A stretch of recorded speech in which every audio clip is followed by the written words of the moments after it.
Dale Jr. is racing North Wilkesboro. Jeremy Clements appeals the penalty, and Tanner Gray gets impersonated. Let's talk about it. Coming up next.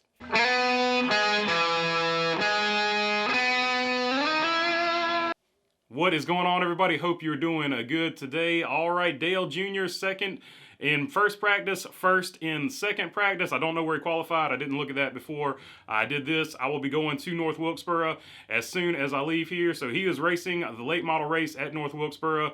So a lot of people will be up there pulling for him. I'm personally going to be pulling for my friends like Trevor Ward, Bobby McCarty, and Brandon Pierce, guys like that. I'm going to pull for the guys I know. Nothing against Dale Jr. and Dale Jr. fans. But that being said, I think it's going to be a fun weekend, so it should be good. It is sold out, so if you haven't gotten your ticket yet, I was lucky enough to get tickets before it sold out. You can watch it for pay-per-view.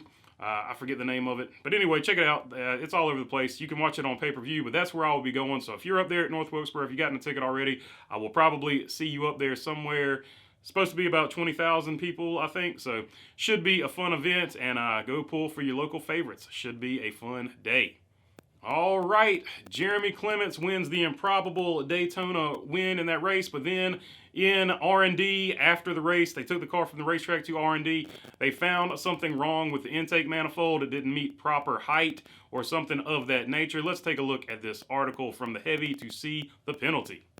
Along with losing the spot in the Xfinity Series playoffs, the number 51 team lost 75 owner points, 75 driver points, 10 playoff points.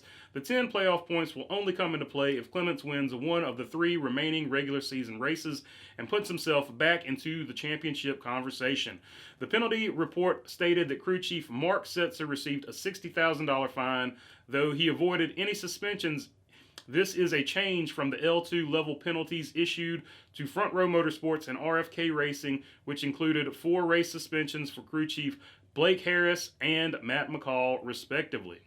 So there you go. A lot of people have been all over that, not necessarily because of the penalty, but some people have been on it because of the penalty, because the second place car was a car owned by Carl Long. Some people are claiming that NASCAR still has a grudge against Carl Long, so it kind of throws fuel onto the fire of that. Just going forward, we'll have to look and see if any more L2 level penalties, they take away wins at the R&D post-race situation, so we'll have to keep an eye on that going forward. But the other thing is, no 4-race suspension for the crew chief, when previously in the Cup Series, you've seen a 4-race suspension for 2 other crew chiefs. Brandon Clements, of course, driving a Chevrolet, not necessarily a Chevrolet driver. He's just sort of a up-and-comer, whatever you want to call it, grassroots racer, however you want to say it. Not necessarily affiliated with Chevrolet, but he does drive a Chevrolet. So a lot of people saying, oh, look, Chevrolet's getting favored. The 2 Ford teams got their crew chiefs thrown out for 4 races. A lot of people have been on top of that. I don't know if that's the case, but I thought I would mention it because there has been a lot of chat about that. However, he's going to appeal the suspension. Let's take a look at what he had to say about it.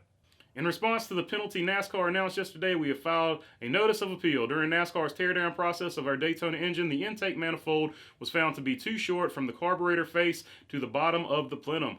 The deviation restricts power to the motor, eliminating any positive impact to the motor's performance. We are appreciative of NASCAR's thorough inspection process and look forward to the opportunity to have our voice heard. We appreciate the continued support of our fans and partners as we allow the process to play out. Jeremy Clements.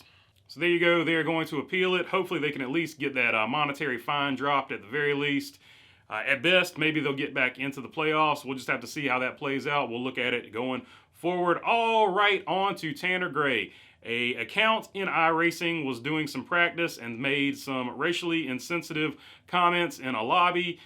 They were using the name Tanner Gray. Apparently, it was not the real Tanner Gray, according to Tanner Gray. Let's take a look at what Tanner Gray had to say about it.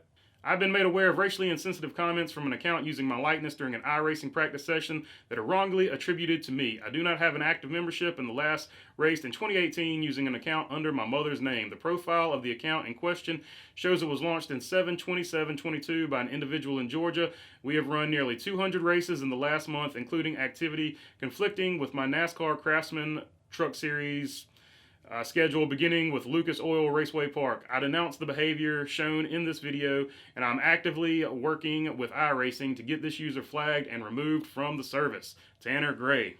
So there you go. He was flamed pretty heavily on Twitter because this guy basically used his name, stole his identity, and gave him a bad name. So he was flamed on Twitter. A lot of the people that flamed him on Twitter basically came out and apologized. So, I mean, that's all you can do in that situation. They were trying to do the right thing, I guess, and then, well, they did the right thing by apologizing as well. So hopefully everything is smoothed over. And it was verified by iRacing. So let's take a look at iRacing just to show it was verified that it was not Tanner Gray. Steve Myers, iRacing president. I can confirm that we have verified that this account was not Tanner and that we know who it is. They will no longer be members of iRacing. So there you go. It was verified by iRacing. It was not Tanner Gray, and they will remove the user who made those insensitive comments. So there you go. Was not Tanner Gray. So that clears that up. Don't throw any hate at Tanner Gray. Was not him. All right, that is all I've got for you today. If you made it this far, feel free to subscribe. It helps out the channel a whole lot, and I really appreciate it. And all you who are subscribed already, I really appreciate you guys as well. You make this thing happen, and I couldn't do it without you. If you got a comment or a question, leave it down in the comment section. I try to get to as many of them as I can, and I'm really excited to go to North Wilkesboro, guys. So this might be shorter than normal, but thanks for your time. Peace.